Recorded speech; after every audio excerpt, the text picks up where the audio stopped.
Tonight on the Online Wine Tasting Club, we give you some tips on car maintenance.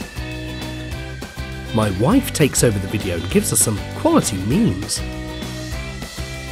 And as Jamie mentioned he's a fan of Austria, he's even married Heidi.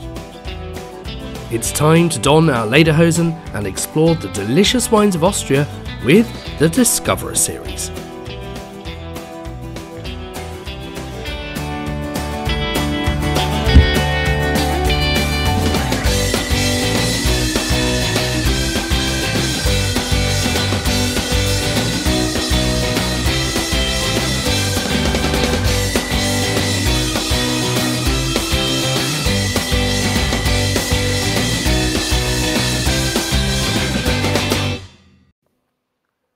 Good evening and welcome to the Online Wine Tasting Club. I'm Alex and this is Jamie.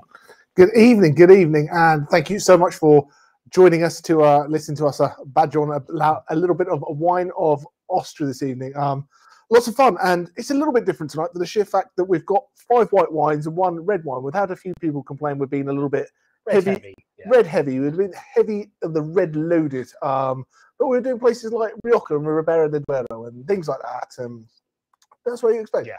But tonight we are Austria, and Austria is lots of whites, less so reds, but some really, really fun stuff. You know, there's lots to talk about with Austria, but I think the first thing we probably need to get wine number 1 in the glass, because that is what we are going to do this evening. It's all about having a little sip, having a little drink. I think Alex is cutting down for Lent. You see, he's sharing pouches with me rather than opening a whole bottle today. What's going on there? I don't know what's going to go on with him, but there we go. But no, it's a fantastic country, makes some absolutely spectacular wines, and it's somewhere that I think a lot of it doesn't get the love that it should get. It doesn't sit there generally when we talk about the top wine quality region in the world. We talk about France, we talk about Italy, we talk about California, we talk about Germany. And Switzerland has some spectacular wines.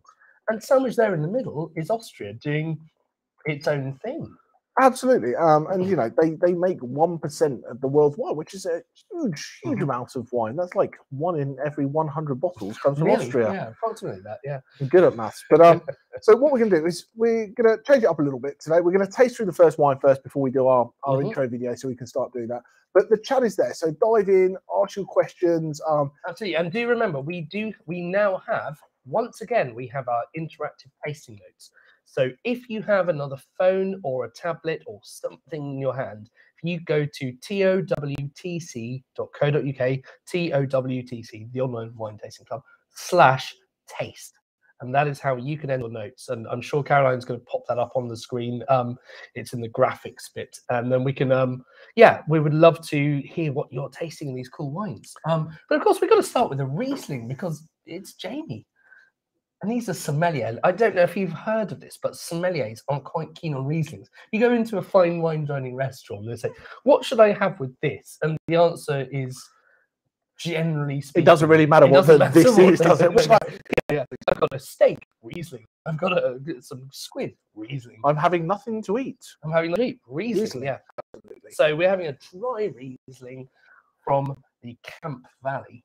Absolutely. So this is from Camptown, and we'll dive a little bit more into regions and bits and pieces later on. What I have to be very aware of is we're doing a Discovery series this evening, and it's not an hour on Austrian wine law, which would get very, very boring. Which isn't enough to even start to explain, sadly, because it is ridiculous. It's lots of fun. It's a good study, indeed. But this is a small producer. This is Lumia, and the guy who runs this, he started in Germany and he did a little bit in the Nahe Valley, then went over to California, made some wines in Napa, and then came back to Austria, and is making this beautiful dry Riesling. It's dry, it's fresh, it's delightful, it's very, very fresh. But it's not. Yeah, it's not. It's not the teeth stripping. Yeah, it's classic. Not. Where's the enamel gone from my teeth, kind of thing. Yeah. So Caroline's just popped up. You can also scan that QR We've got the Slido there, or you can scan scan it in and pop your tasting notes in and let us know what you think. Because I can sit here and tell you what I taste, but everyone tastes things a little bit differently. We do indeed. We all taste things differently. So yeah, it's yeah, I think that's a cracking wine. So a promising start from Austria. But there's so much to explore about this, and there is, let's be honest, a large grey creature somewhere around here. So I'm not entirely sure I can see, but yeah, it might be your jumper. That's entirely jumper. Possibly, but yeah. We will discuss that a little bit later, because I do think one word we think about when we talk about Austria is that antifreeze scandal.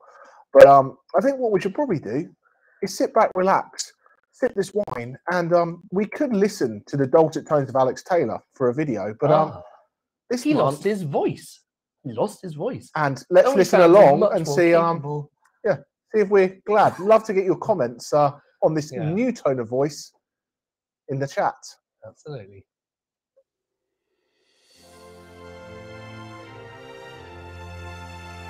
Austria is known as the Alpine Republic, and it is, of course, the Alps which dominate so much of this stunning country. And wow, isn't it beautiful? But as you go east, it's not all just mountains, with beautiful plains, lakes and rivers leading towards the historic city of Vienna.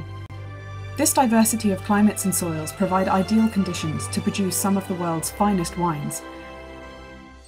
But while it's perhaps the drama of the slopes and the foothills and valleys which most define Austria's signature style, most of the wine comes from the east of the country. Austria has been producing wine for centuries, with first findings of wine dating back to the Celts and Romans from as early as 700 BC. The flagship grape is undoubtedly Gruner Veltliner, developed in the 10th century and covering 37% of Austria's vineyards today.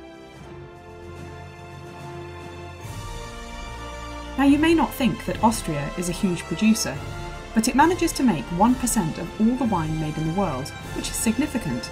It's 40 times more than we make here, even with the massive growth we've seen.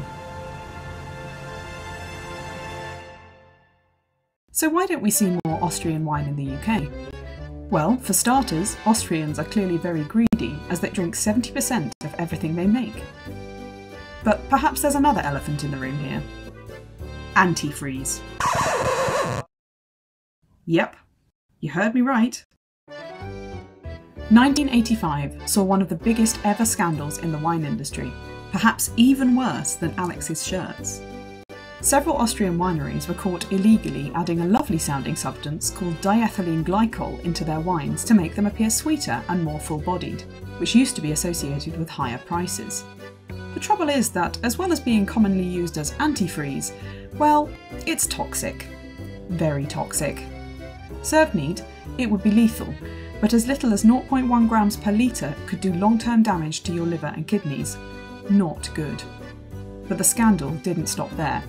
It also affected Germany, because some Austrian wines were being exported to West Germany in bulk to be illegally blended into German wines by the importers and sold on as a German wine, so some of those were contaminated too.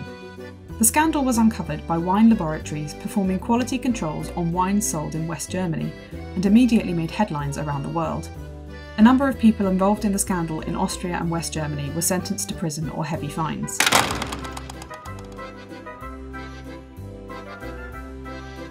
Wine is something which relies heavily on reputation, and Austria's name was dirt, ruined by a few idiots breaking the law. Germany's wine reputation took a massive hit too. All this from a part of the world which is renowned for its desire for quality. The short-term effect of the scandal was a complete collapse of Austrian wine exports. To try to recover, Austria shifted towards drier styles of wine and took some serious steps to improve quality. It took over a decade for the industry to recover. Much stricter wine laws were a big part of this. Much like other old world countries like France and Italy with their AOC and DOCG rules, they split the wine regions up and created DAC rules to label wines typical of their region.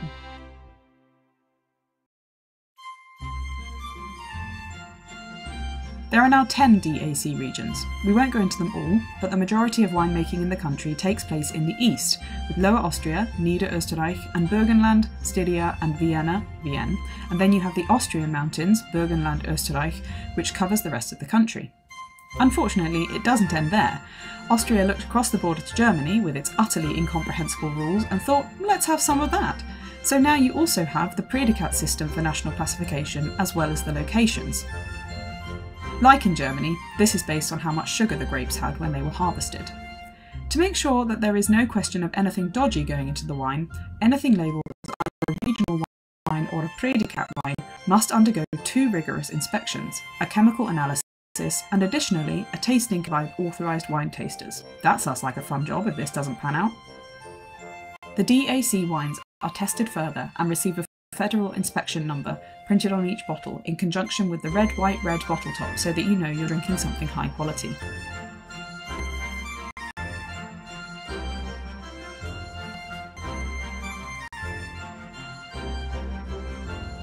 Okay, enough about the history. What does this mean for us today? Austria is one of the most interesting places in the wine world right now. The wines are found on every good wine list, win top awards, and are highly acclaimed by journalists. What wine critics across the globe appreciate the most is that Austrian wines are exceptionally delicious and pair wonderfully with food. Not just typical Austrian dishes such as schnitzel, but Asian dishes too. They make white, red, dessert, and beautiful sparkling wines. There are many reasons for the exceptionality of Austrian wine, and the sum of all these factors has paved the path for the sensational quality boom over the past couple of decades. The Austrian vintners have all comprehended how important it is to successfully combine traditional viticulture with science and modern techniques. So tonight, of course, Jamie's picked a nice dry Riesling to start with. We then check out Austria and Hungary's shared history with a Furmint, Hungary's most famous grape, from right on the border. We've pulled out a much more unusual grape for Wine 3 with the ancient and rare Gruner Veltliner. For 4 and 5, we go to the beautiful Wachau region to try 2 different Gruner Veltliners. We finish off the night with Wine 6, a Zweigelt aged in acacia barrels.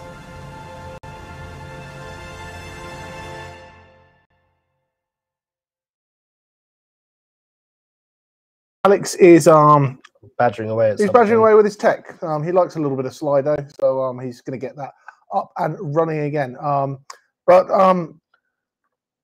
Yeah, hopefully that works now. The /taste, because we've got some people are clearly able to put in, because we've got peach, honey, gooseberry that's coming in. So I either scan the nice code that's on the screen, or I'm going to try the /taste and see if that works now. But yeah, live tech support. Live tech support. But anyway, I think the show, and once again, feedback in the chat, seems to be working now. So just reload that /taste. So let's get that back in. Yeah. So. Okay. Don't worry, we can sort that out. But yeah, absolutely. So that's great that is working. The code was 349652. 349652. Perfect. So yeah, Wine 1. I'd love to know what you guys think, because I really like it. I think I've said before that the slightly austere style of German Rieslings does occasionally turns me off a bit, and I'm more of a fan of your Aussie sort of, that kind of Clare Valley stuff. Is great. Yeah, and it can be a little bit OTT. It can be a little bit big, and it can be a little bit over the top. But this, I just think, for the beginning of the night, it's nice, it's elegant, it's fresh, it's got that nice acidity that makes your mouth water without it just ripping your eyes out. Exactly, sometimes you have something that's going and they go, ooh, you can't do anything with it. But this is quite a long way away from some of those German parts where they make Riesling, because you think this is a long way to the east of that. Because we're in the east of Austria, and a lot of the German classic ones, this is probably reversed for you, but you think the Moselle Valley, and that's all up on the sort of the west side of the country. West side. Right. Ali G over here. On that note, that is enough Germany, that's enough Riesling, and probably time to move into wine number 2. But, yes. That's all done. Nice tasting notes coming in. So, Caroline, if you go 2 icons to the left of that, for the share screen, there you go. You'll hopefully find a window, or will be. There you go. Brilliant. Oh, yeah. She's a legend. Back in the game. Back in the game. So, moving on, we're going on to wine number 2, and this is a Furmint. They now celebrate every month. It's February Furmint. There was a tasting in London that had over 140 different Furmints to try. That's a lot of Furmint. I don't naturally think of Austrian when I think of Furmint. I've had, obviously, so if you do know about your wines, you'll know Furmint is the grape in Tokaj, the classic Hungarian dessert wine Dessert generally. wine. So Absolutely. yeah, a But lot of the there time are when you dry think ones. of Hungary, you think of Tocco, Yeah. which made with Furmint. There's another grape that's blended into that, but you generally think that that's going to be sweet. And when I first got into wine, you heard Tocco, and then you learnt that, and that was a style of dessert wine. But they also make these absolutely fantastic dry wines. And yes, we say a little bit about Hungary, but this is Burgenland and this is Heidi Schrock. But you're only about 5 miles from the Hungarian border anyway, so you're kind of there or thereabouts. And of course, it was the Austro-Hungarian Empire for so long that these lines are constantly shifting, which seems a slightly obtuse thing to say at the moment, courtesy of what's going on in Ukraine. But let's hope they don't shift too much more, because but here we have something which is the Hungarian grape, and it's only a few miles from Hungary, so it's perhaps. Well, it's absolutely fair to include some Austrian tasting because it's an Austrian wine. So, but it's such a different style to your Tocco. Absolutely, you're getting into this richness, you're getting into this texture there. So this is this Heidi Schrock, and for those who joined us on all our tastings, we did another grape from this vineyard a month or so back. Is that the Zweigelt as well? Yeah. And so this is Heidi took this plot over in 1983. It's only about 10 hectares. It's tiny little place, not a massive amount. And now her twin sons are doing the grape and the winemaking and all that kind of fun stuff. But I just think it's a great, unique style. And there's so many wines out there that go a little bit different. And you go, well, if you like that, you might also like this. Furmint's kind of tough for that. It is, isn't it? Because it's a very kind of all by itself. And I'm sure when the tasting notes come up, it's going to be a bit marmitey. I think there's going to be some people who absolutely love it, and some people who go, that's not for me. And I'm going to say, and then it's all going to go pear-shaped in the chat, I'm going to say, I don't think there's going to be too many people sit on the fence about it and go, it's just okay. This is where everyone goes, it's just okay. But, once again, and we need to start doing it. We're going to backtrack here again. Can I backtrack again? Everyone who filled out our little survey we sent out, thank you so much. Some wonderful feedback, and we're going to do some tweaks, changes, but we're not losing the badger, and that's what's important. The badger is that's what we learnt most of. But we are going to start trying to get food and wine pairings out to you guys a little bit quicker, so you can get little snacks to have and eat along and that kind of stuff. So what do we got coming up? Tasting notes. Really strong feedback on apple. So it's funny because we had a champagne tasting earlier today. It's a hard life, being us. Actually is, but occasionally get these little treats. And whenever we associate an apple flavored wine, the top thing that normally comes to mind is a thing called malic acid, which is really prominent in apples. And quite often wines, we get rid of that by getting a process that goes on in the wine called MLF, malolactic fermentation or conversion, which turns it into the smooth, buttery lactic acid. But this, I don't know. I'm not sure if it's malic or if it's something else that's going, because there's so many things that make up the flavour of an apple. It's not just one thing.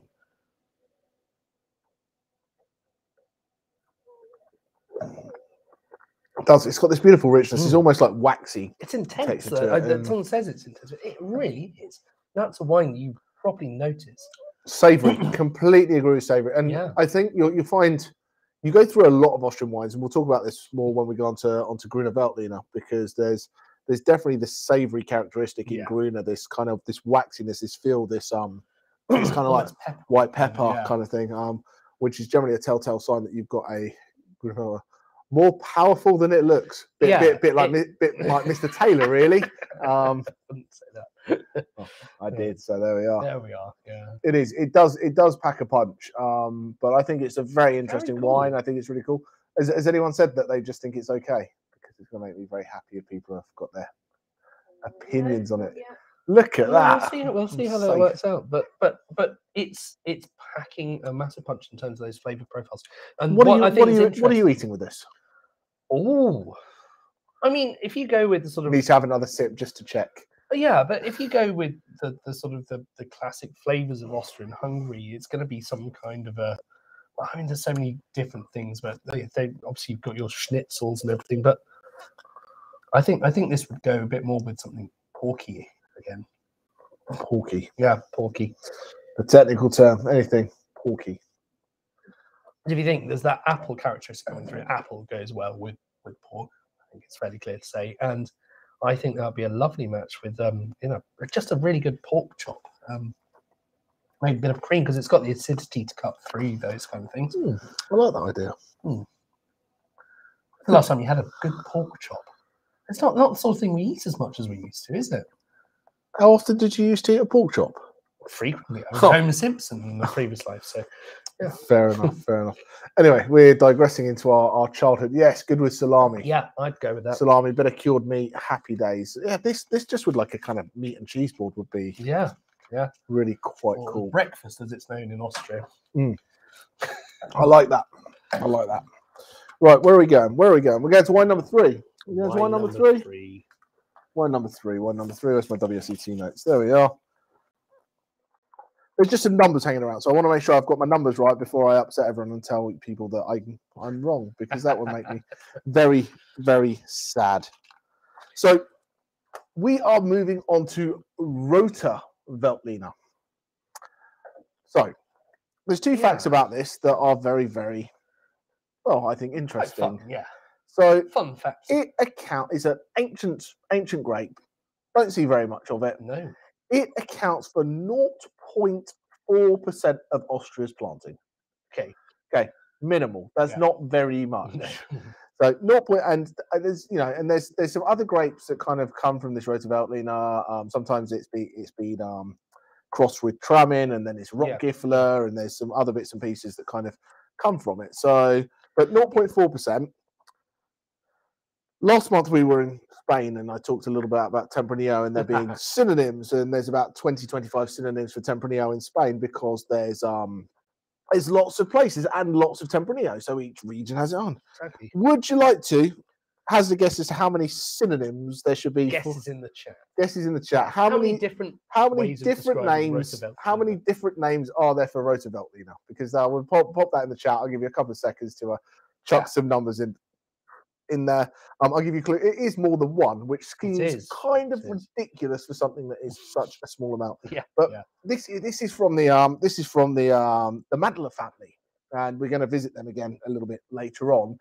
But small, family owned, and they look after the classic grapes. So they make this Gruner Veltliner, they make some Rockgifler, they make some Gruner, and they make some Zweigelt, and I think they've got a little bit of Saint Laurent on their side as well. Yeah. But very, very small production. Not huge amounts of this is made. Have you had a Gruner Veltliner before? I have not. I was going to say this is my first ever Gruner Veltliner. Well, I will let you go. I'll let you go live. That's what it means. 42. 42. That's the meaning of life, isn't it? Yeah. 57. 37. 37 ways to Gruner Veltliner. A load of texture on this. I think they must have done quite a bit of sort of work in the winery, but it's got this funky it's a labour of love. smokiness it's about it, funky, hasn't it? Smoky smell on the nose, and then it's really very pleasant. It's got that kind of zingy citrus character that comes through towards the end. But yeah, I wasn't expecting to like it from my first sniff, but I really like it. But once again, we start with that very kind of zippy, zingy, fresh Riesling. But the last 2 we have, I think, are more classic. What you expect an Austrian wine to be about. It's got this texture, this richness. Because when we talk about what we're eating in Austria, there's a lot of smoked meat, a lot of cheese, a lot of rich food. I think when I was there, I ate nothing but grilled meats and pâtés and cheeses and charcuterie for 3 days. It's like, I remember very little of my last trip to Austria because I was accompanied by my daughter, who had literally 2 days earlier turned 2. For those who remember parenting children who've done this, the terrible 2s are not a joke. And from the moment she turned up, I think it was approximately 45 minutes from when we checked into the hotel to when my wife, the wonderful voiceover artist on the video and the editor of the video as well, started looking for flights home. It was that bad. So, but it was. I mean, it's such an elegant, exquisite city to go to. They've got this amazing tradition of this all this music and fine food, and the cafes with the chocolate in it and beautiful tarts in there. That's the foods just before you go down that one. I'm not down there. I'm Not going down that one. I'm being very, yeah. very, very reserved today. Indeed. But in fact, it's such a cool place that guess who's going there this summer? Both of us separately. Yes. So we're going back and we are going to go and do a bit of digging, I think it's fair to say, isn't it? Into what we can find. Digging, is that how you... Yeah, you're off to the east of the country and I'm going to the west. Yeah, I'm heading to Vienna for a wine show. So I'm going for work. You're taking a holiday. Yeah. I'm taking a holiday that takes me through Champagne, Alps, Austrian Alps, Germany, up to the Rheingau, and then into the Moselle Valley. And you're not making any friends in the chat here, are you? You're not making any friends in the chat. A little winery tour, and the camera and the drone will be coming with me, so happy time. But that's such cool wine. I've not, again, I love the fact that even though we're doing this, an 80s feel. So do we? I don't know how much was covered in the video about antifreeze. Do you think this is a good point? So that it wasn't really antifreeze that went in there. It was a component of antifreeze. It wasn't ideal for anybody, but it wasn't someone was just topping it up with antifreeze, was it? Well, it's not a million miles. Would you do that to your wine to get a little bit? No. Well, do you think that's the way forward for English wine to get a little bit more weightiness? It's tough because when you get into the chemistry of things, there's lots of sensible arguments one way or another, but that doesn't often on so many arguments. But this one, it's not. It's a toxic substance, and it's a way of tricking people, and they just thought they could get away with it. And the fact that it then went on to go and ruin the reputation of a bunch of German wines as well, it kind of exposed a rotten core at the heart of a lot of the European wine industry that was going on back in those days. And the way that we've improved so much since then as an industry in terms of the testing and the documentation that needs to be done for all of these things. And this is the perfect example of why you needed that. Why you need to have this beautiful red and white cap on the top of the bottles. But I think there's so many things in the wine industry that happened 10, 15, 20, 30 years ago that have stuck with us, that we still think that's what wine should be today. We talk about German Riesling. It should be sweet. It should be Blue Nun. It should be Black Tower. There's some beautiful dry stuff out there. We talk about, Austrian wine. Oh, that's the stuff with the antifreeze. We talk about, Australian wine. Oh, it should be, £6 a bottle and may or may not have a small animal on the label. Yeah.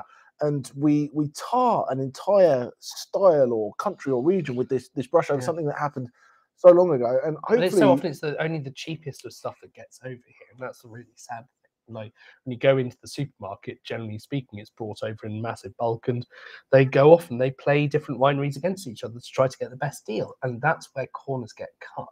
And that's why supermarket buying teams are now absolutely hot on this sort of thing. They know what to test, they know what to do. But it was that commercial pressure to get the price down at any kind of cost and say, can you make it taste a bit like a sweeter, more expensive wine that led people to do things? And probably what happened is someone did it, and someone found out, and they go, oh, he's getting away with it, so why don't I? And it just leads on to that's why you shouldn't do it. Complete destruction. I'm going to put my hands up and say, I don't speak Austrian, so the question up there, what does Gruner Veltliner mean? I do not know. But I think Rota does mean red. I think. If it does mean red, it's because the grape has a very slightly pinky skin. It's a pinky skin. It's kind of like Pinot Gris is that kind of grey, pinky colour. So in Naomi's video, when she said tonight we're going to do this grape and then this grape, each of those grapes was the actual grape. The photos she showed was the right grape. So, and that's the kind of level of attention that I into these things. It is great. She's as bad as I am, but so pinky color. It's not a dark red grape in the same way that, like, you can make a white wine from Pinot Noir. You can make a white wine even from, if you're really careful, from quite a dark, really dark red grape. But no, this is a pinky kind of Veltliner. Absolutely. So it should be called Pinky Veltliner, not Rosa Veltliner. Yeah. Is this what you're saying? Fantastic. So where I think we need to go now is for those of you who have been following along for the last few months, and even those who are new to us, we've got our friends over in Argentina at Alpine, and they send us a little video each month to let us know what they're up to and what they're getting on with and what's going on in their world. And it's an exciting time. It's getting to exciting times over in Argentina at the moment. So we're going to slide over to a little video to let you know what's going on with them.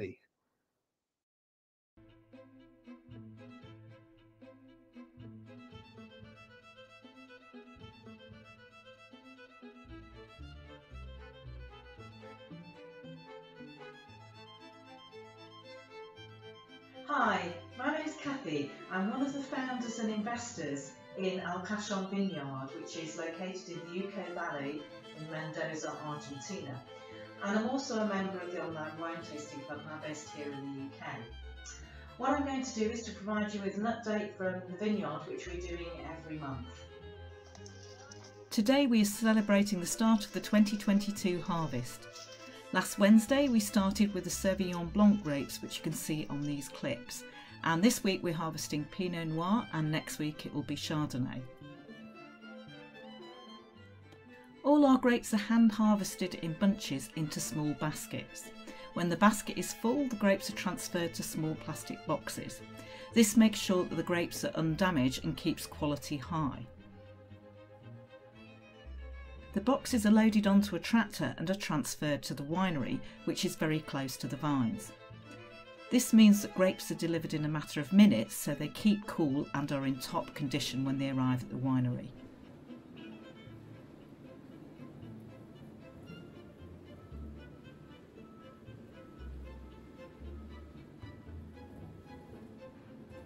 Grapes arrive at the reception area of the winery and are poured into a hopper. They travel along an elevator belt where matter other than grapes are removed.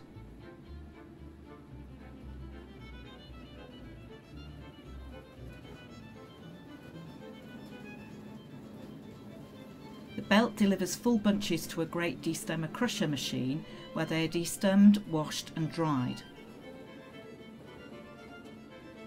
The grape must is then pumped into a stainless steel fermentation tank ready to make wine. Despite the unprecedented rain we had this year, we will be able to harvest some Chardonnay thanks to the hard work of Ezekiel, our resident winemaker, who you can see with the bottle in his hand, and Miguel, the vineyard foreman, next to him, and the rest of the team. You've seen our Sauvignon Blanc grapes being harvested and being destemmed and crushed and being put into the fermentation tank, ready to make our What About Me Sauvignon Blanc, which will be the 2022 vintage. So, cheers to the 2022 harvest.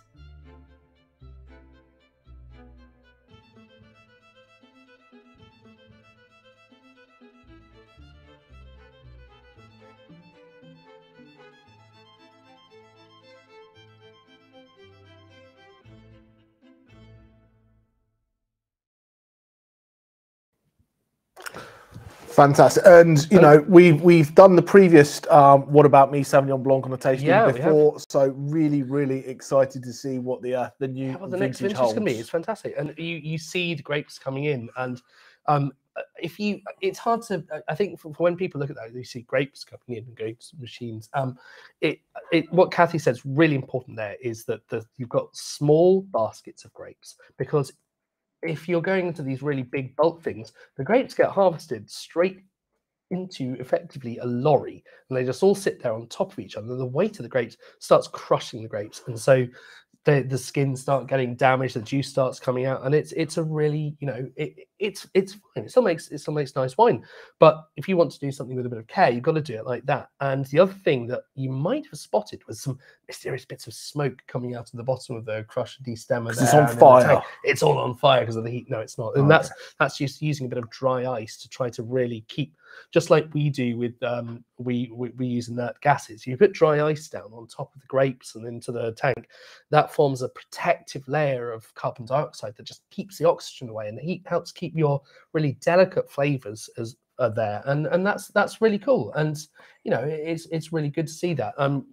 You also saw them sorting bits of what they call MOG, material other than grapes, out of the MOG. thing. I like that. Yeah, exactly, MOG, which can be anything from, you know, a bicycle or a snake through to, you know, a leaf. And you know, when we're doing it, we put them all out onto a sorting table, and we cut individual berries out of there that have gone raisinated or have got a bit of disease. We have more disease pressure here in England than you do in Do you Argentina. usually take bikes out? I leave let them the bikes go leave into them the in for press, the you know, that metallic little flavour. mineralic kind of element to the wines, absolutely.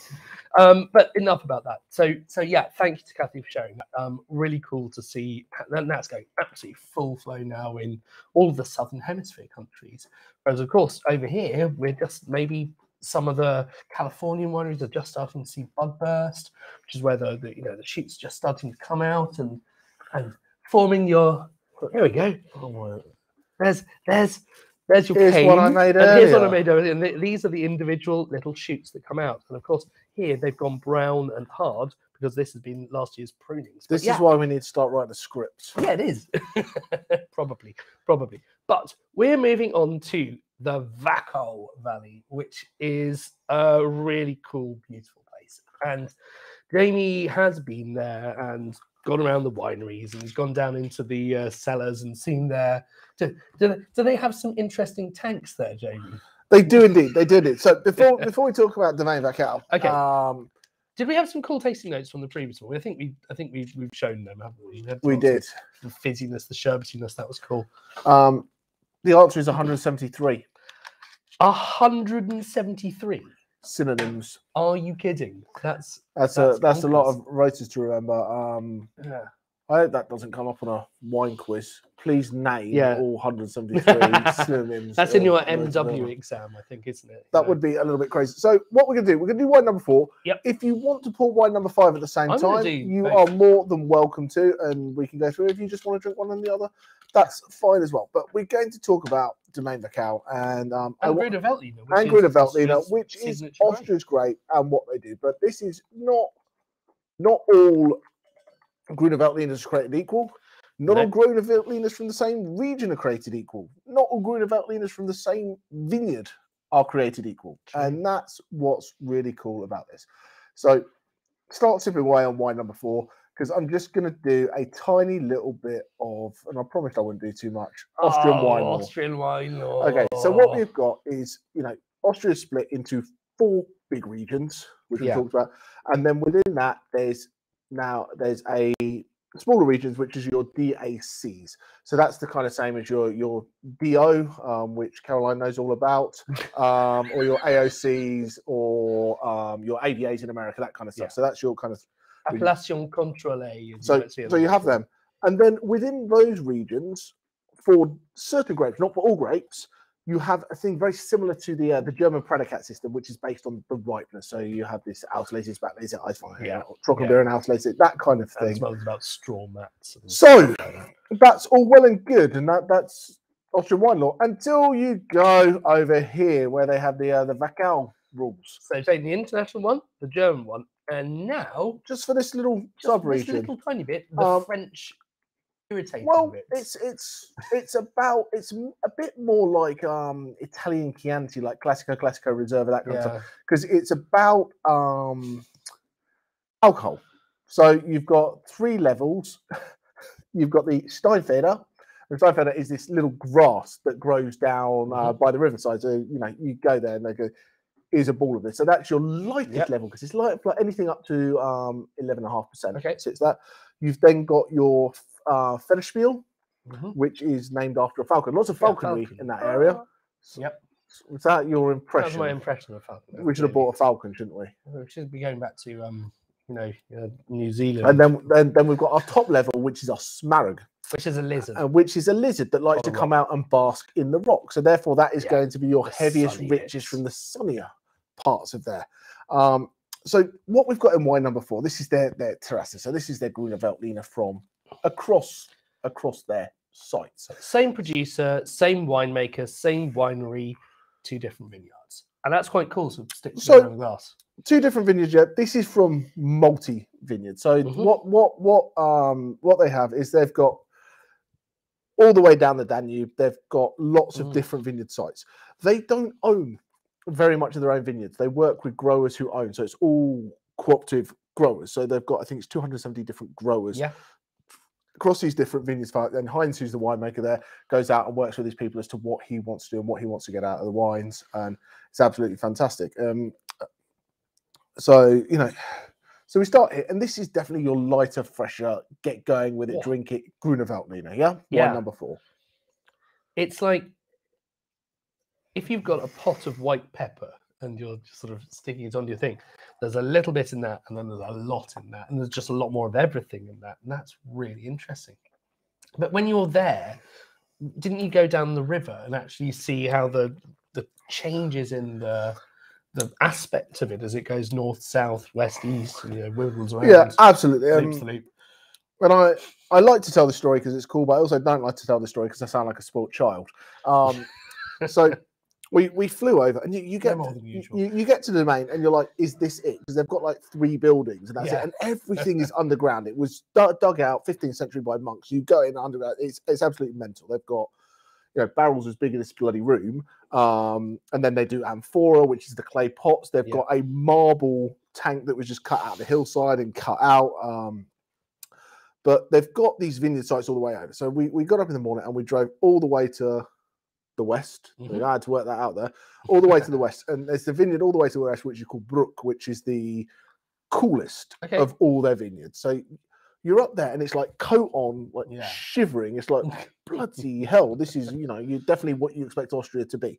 So we went up there and we had a glass of the wine from Bruck in Bruck. Then we came down to the river and got on a boat. And as we went down the Danube, we stopped at the base of each vineyard site, Axe Point, Agleiten, as we went through, and had a little taste of the wine while we got to look at the vineyards. But what is amazing is it's not a massive journey, but there's this bend in the river, and you come round this bend in the river, and all of a sudden it feels much warmer. And you go from drinking these really crisp, steely Gruner Veltliners and Rieslings to these slightly richer, almost tropical kind of richer styles. So this wine is, you know, comes from lots of different vineyards. They're Trassen, and this is kind of their house style. Yeah, which I love. It's delicious. And then if we go to wine number 5, this is from the Agleiten vineyard. You know, it's like being there, got the t-shirt, but got the hat. And this is, and not to be too geeky, this sits on a type of rock called gneiss, G-N-I-S-S. So it's some nice rocks. No. I'm not going to rise to it. You're not going to that. I'll keep drinking this because it's nice. So, this was from what I tasted. This was my favourite vineyard style, and this is them Smarag. So what you'll see on the bottle is it will say Ried, R-I-E-D. So Ried is a single vineyard site. So if you see that, you know you've got a single vineyard. Because sometimes it's these random, you know, it's a different language, it's random words, whatever. So Ried is that little clue that you know you're at a single vineyard site, so you're somewhere special.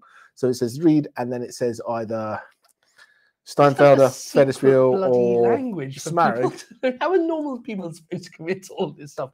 Oh God, I've got these different DACs, I've got these different levels of sweetness, and I've got these different levels of, and then more words. Do you not know all your Vackel single vineyards by heart? No. Cheat sheet. What?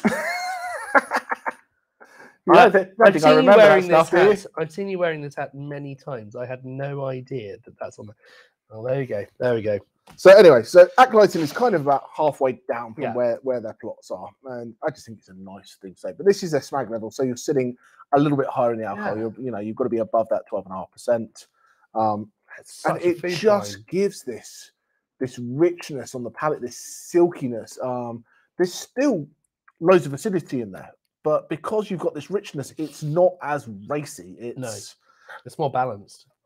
And we sat drinking it, and we put an entire joint of beef on the fire and drank white wine with it. It was phenomenal. Absolutely phenomenal.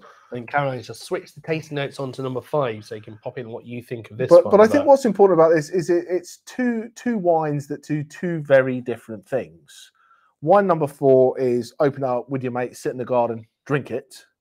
And wine number 5 is you want to sit down, you want to consider it, you want to.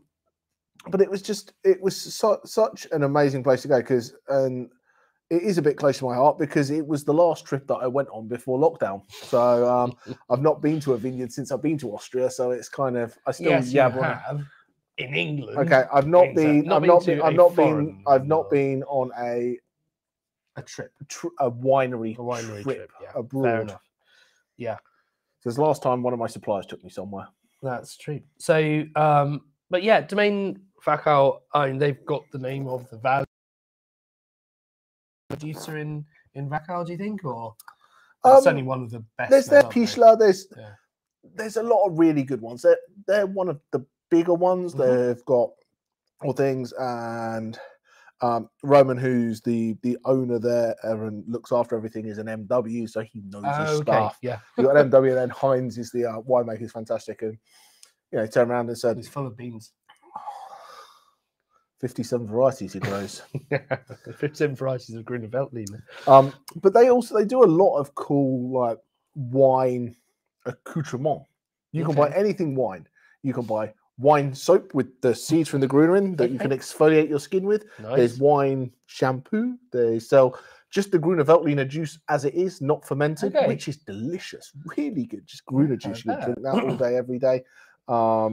But yeah, when we went, we did this little tour of the vineyard, and on these little electric scooters, like up through the vineyards, and they're pretty steep as well. They are really steep. It's all terraced, and you get to the top, and it's literally there's the river going through, and you've got a little bit of flat land in it.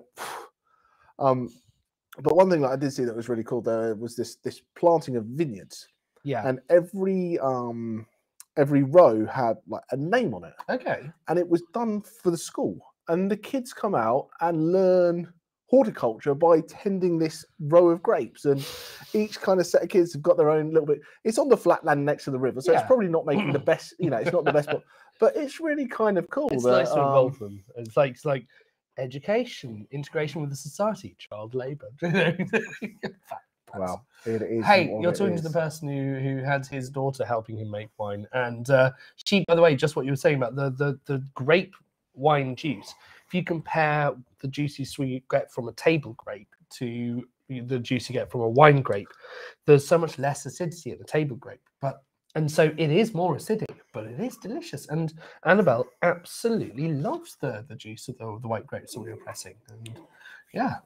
I think the big word coming in for the acolyte is that complexity, and it's having a white wine that can have that level of savouriness about it that I think is absolutely epic. And going here and tasting these wines really opened my eyes up to what it can be. We talk about things like Chardonnay and Sauvignon Blanc can be their own thing depending where they're grown in the world. This can be its own thing depending if it's 50 yards up a hill. It's absolutely insane. Top quality. It's properly mature style, and there's some really quality winemaking going on there, because again, you can tell that they've worked the things like the lees to give it a little bit more texture, and it's had some effort put into it. Absolutely. If you get a chance to get over there, go. It's phenomenal. It's quaint. The town it's in is technically a city that has a total population of 75. So 75. It's a really cool place to go. The hospitality was fantastic. The wine is great, and I think this is the joy of being able to travel with wine. It's what's in the glass has to be good, but it's the stories and the memories and things like that turn it into me boring people by chatting to it about it for 15 hours and not shutting up. It's true. But I'm excited to get back over to Austria, and when I last went, it was just to Wachau, and I hope I get to explore some other areas next time I get over there and go from there. But two different.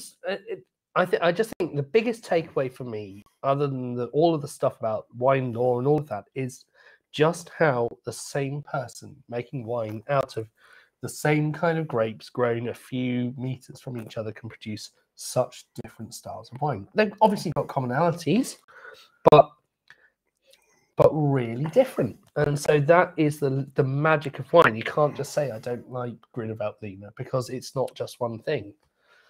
So we've got a split. We've got lots of people loving number 5. You'll have to buy a case. You'll have to buy a case of each, then, won't you? Yeah. Sales. So, and we'll see when we get to pricing. Yes. Yeah. Wine number 5 is definitely a more premium wine, more premium price. But I think sometimes when we talk about prices of wine, a lot of wines get their price because of their name. You can say Burgundy, you can say Bordeaux, you can say Barolo, you can say Châteauneuf-du-Pape, and people expect that. But this can just be really good for a really good place. And yeah, as Kathy said, it's all about the word terroir gets bandied about, and a lot of people use it because their wine tastes a bit like earth, which is not terroir. Terroir is not earthiness. Terroir is all the things that make that unique. And I think what terroir should be about is when you pick up that glass of wine, and not what it tastes like, it's where it transports you to. If you can pick up that glass of wine and go, that reminds me of sitting on the, in a little restaurant in Italy, or it reminds me of sitting on the plaza in Madrid or something like that. That's what terroir is about. Is that wine taking you to a place, not that it tastes a bit like mud. Yeah, and that it's a unique thing that can't be recreated anything else in the world. I think the bit where, for me, I got really skeptical about some forms of people talking about terroir. God, and it's all about the fact, if you take people, let's go to Burgundy, a place we love, and you have this massive price differential between wines made here and there, and it's in the winemaker's interest, if they own that amazing site there that's seen as the best one, and they own a lesser site, they want to exaggerate the difference. So they will give you 2 wines made side by side from Pinot Noir, made on one side of the road and the other side of the road. What they don't tell you is that this one had only 5-year-old oak barrels, and this one had brand new €3,000 top of the range oak barrels. This one was, just went chucked straight in, whereas this one was double optical sorted. Had gentle hand punch. There's so many things that, other than just the terroir, that can go in, that it's in people's interest to exaggerate it. And so it's so hard to get a like for like. But where it's easier is where you've got things that are made in a more neutral style, like this, which is generally done in stainless or in concrete or something like that, it's not about what you're doing to the wine. And that's the thing. On this level, the stuff that you see, most of the Domaine Vacal stuff is done that stainless steel, whatever. But they have what's called their backstage selection, which is where they do weird things. They just do weird things, like Mother Turgal blends done in Amphora and stuff like that. Oh, God, and what's that with the VDN? The VDN. They've also, I'm going to get on the red wine. If you get onto the red wine, and tell me to shut up, and I'll move on to the red wine. They've also got a distillery on site. So they make a Gruner Veltliner brandy on site, which is A, epically good, but B, they make a fortified Gruner Veltliner. So it's kind of a bit like a white port, that they take Gruner Veltliner, and get it to a certain level of alcohol, leave some sugar behind, and then fortify it with Gruner Veltliner grape brandy. And it is phenomenal. This is not a standard style of wine. You won't go to the supermarket to find something like that. No, but you can find it. Tring.wine. We have, I think I've got about 5 bottles left. So hurry up, because now I talk about it, I'm probably going to go and drink buying it myself. So. Very cool. But wasn't it made by mistake first, or was that a different one? That was a different one. That was different. Okay. So they're mountainous probably isn't the word. They're very, very steep. It's not massively high. You're not talking like Argentina when you're getting up into the Andes. No, and you're a long way away from the Alps at this point. You're much closer towards Vienna. So you've got this steepness, and you're relatively north. So you've got a much bigger diurnal shift with less height. Yeah. But you have this moderating factor of the river, and there's a lot of places like that. You look when you go into Germany and Austria, that grapes by themselves, they've got no right to grow, but you get that reflection from the river. So it works as a moderating factor for temperature, but also you get that reflection of sunlight off the river, which basically doubles your photosynthesis, which allows grapes to grow. So you know, we could go deep and meaningful into this, but that would probably be more of an adventurous series kind of chat to have. So yeah, steep hillsides on terraces, but not mega high. We're not talking mountainous, but you know, because it's I wouldn't like to trip and fall at the top of one because you'd be in the river. Try to walk up it or fall down it. Yeah, I wouldn't like to do the hand harvesting up and down with that. But anyway, I think I'd probably vacaled you to death. And notes of damp dog. Okay, let's see what the damp dog is all about. Yes, wine number 6, Zweigelt. Probably more T at the beginning of Zweigelt. I'm hopeless at pronouncing Austrian German words, but yeah, sorry, I'm taking a bit more than I should. No, that's all right. That's all right. You're excited by the whiff of damp dog. No, we did one of our very first tastings that we did back when we were in little glass bottles, as everyone else seemed to be a little bit late going on to those. We were doing those, and poor old Jamie was hand bottling. We did an Austrian wine tasting back in 2020. It must have been about June or something, mustn't it? May, June, yeah. May, June. Coming into the summer. And I think Austrian red wines were probably the biggest and most divisive thing that we'd seen, because some people absolutely hated them, and other groups of people suddenly found themselves converted to this. We ended up with a lady who was buying about 36 bottles a month off us for about 6 months, and then she changed. I'm like, well, that's not very good for my my stock rotation. But yeah, so Zweigelt, for me, this is a cross. Okay, so this was made by Dr. Fritz Zweigelt, named it after himself in 1920, and this is a cross between 2 other indigenous Australian. Tasting. I was going so well. We weren't going to do that joke. We weren't going to do that joke, and I've done it.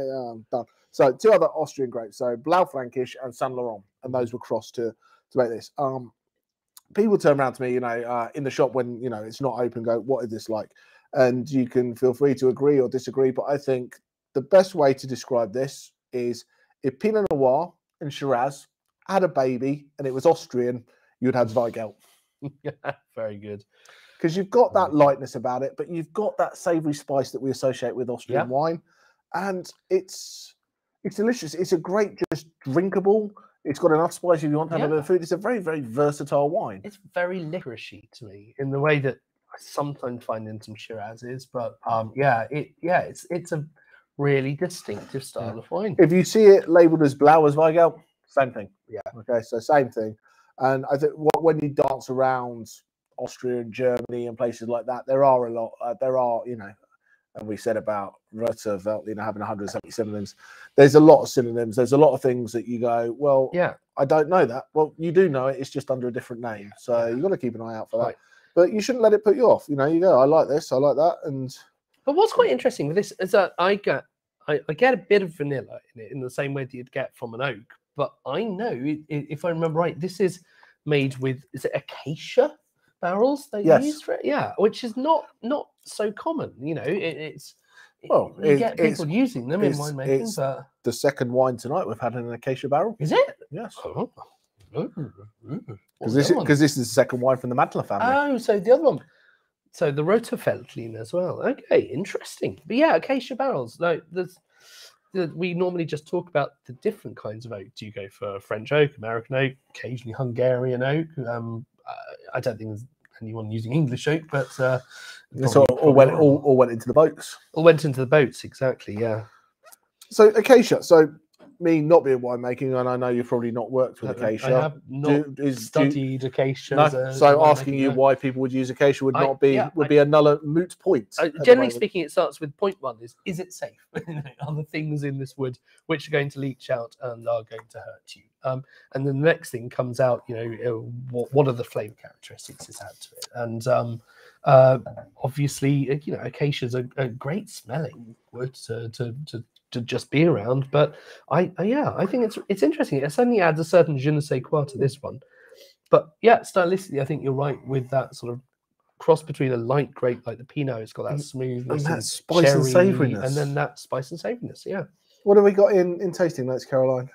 You have a little dry berries, strawberry, bit grippy. soft tannins, bit of pepper, white pepper. Licorice is very hard to spell. That's true. I can't deny that. But yeah, fruity, spicy vanilla. Yeah, That's what I said. I think That's that's what I was a very thinking. fair description of it. But do we like it? Do we like Yeah. it? I like it. So I think it's a Marmite. Some people Like we said, absolutely. yeah, challenging. I saw was in there Well, for I sure. think that's polite. People are being quite honest about their. And they dislike of should. this one. They should absolutely because other people love it. So there But is literally no. it's middle ground. one of But- the more different wines that we've stuck out there. But that's also the joy, because if we all loved all the wines, it would be a bit bloody Very boring, wouldn't it? yeah. We wouldn't be challenging anyone to try Good. anything new, to find the next great glass. And And that's If what you- that's what the and if supermarkets you- are great at doing. and They if you do don't- things that hit yeah. straight down the middle and don't offend anybody. if you don't love it, I'm sorry. Cool. Yeah, I'm sorry. But I hope you But can you know take not away to- from what it is that you don't like about it and go, well, I don't like a wine that has this kind of grippiness Yeah. or this. or if I see something that's been aged in Yeah. those kind of barrels, Yeah. I might give Yeah, it a well, pass. get to your local supermarket and shout at someone, go, I need wine that's not in acacia, and see who's going to help you. That's fair. That's fair. Like, so yeah, liking it's different. That's that's the thing, isn't it? It's like, you like don't have to like it. Virginia, Virginia Reds. Oh, Not worth the effort. oh, that's I don't know. I I'd put don't that up know. especially for you, Don't Jamie. put that out, especially for me. Boxwood out of Virginia is Isn't the what- Trump winery out in It's- Virginia? gone. It's gone now, has it? No, Or has it's- it been it's still there, renamed it's whatever it something? is. Yeah, I think But I think it's the problem. And I'm going off at a very quick tangent here. American wine, not enough of the great stuff gets over here. It's the No. great stuff gets over it, not enough of the middle yeah, the ground really drinkable stuff. solid, drinkable, delicious. But if you stuff, ever yeah. get over to the States and get to Virginia, get to Boxwood in Middleburg, and they make Cabernet Franc based reds, which are spectacular. I would put them up against any Chinon on the planet. I loved the wines out there. I really did. But- It was fantastic. I'm just defending my home country. Yeah, no, well, oh, You- shut up, America. So, Sleepy but yeah, Joe. but if you do like American wines, the Adventurer series are doing a California tasting in a few months' time, and hopefully I will have taken some videos while I'm out there as well. So that'll be good. Get some. Hang on. So Germany, Austria, Belgium, France, Yeah, California. Switzerland, California. Yeah, Greece. Making up for lost time. So if there's no shows for the next 6 months, blame Blame me, yeah. Holiday McGee over here. Yeah. So you say it's holiday, but I'm going to all the wine regions. So, all I'm doing is giving you free content, everybody. Happy times. How very good of you. Anyway, do we want to flip on and let people pick their favourite one of these? So you I think can that's a click great them, and you idea. should be able to Drag them up drag and them down. up and down into the Order the order that you preferred. And while people do that, what do we want to do? We want to put the prices up, or do we want to give people a second Let's to give vote? people a second to vote. So and then well, we let's can do the let's talk about what's prices. happening next. What's happening next? So next week, if you want to jump on something I'm a exciting, bit worried about the prices. you did because you didn't do them. No, I did them. I'm not sure I checked I updated. Okay. Let me go and get the prices for everybody. You tell people what's coming up next. Let me What's guess. coming up next? Jamie will Okay. be back to tell you what's coming up next. So the Adventurer series after our Wines of Austria, we are going to be going. Well, let's talk about Discover Series. The next Discover Series tasting, we're going to be looking into Sauvignons of the world. Unite.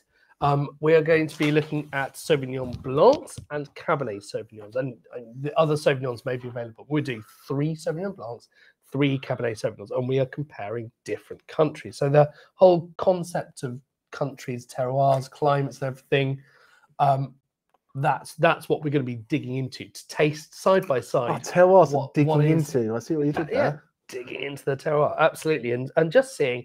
We will try to find some really cool, different examples of the different grapes that show where they're from so beautifully. So yeah, that's going to be a great fun one. Adventurers, what are you doing for adventurers? So next? adventurers, we've still got time if you want to jump on for, Yeah. for next Saturday. We're doing That's indigenous grapes. Yeah, grapes from where you expect to find them. So a little bit of Madeira, a little Mhm. bit of Greece, a little bit of here and there and Yeah, everywhere. So Pinotage. some kind of fun stuff going on there.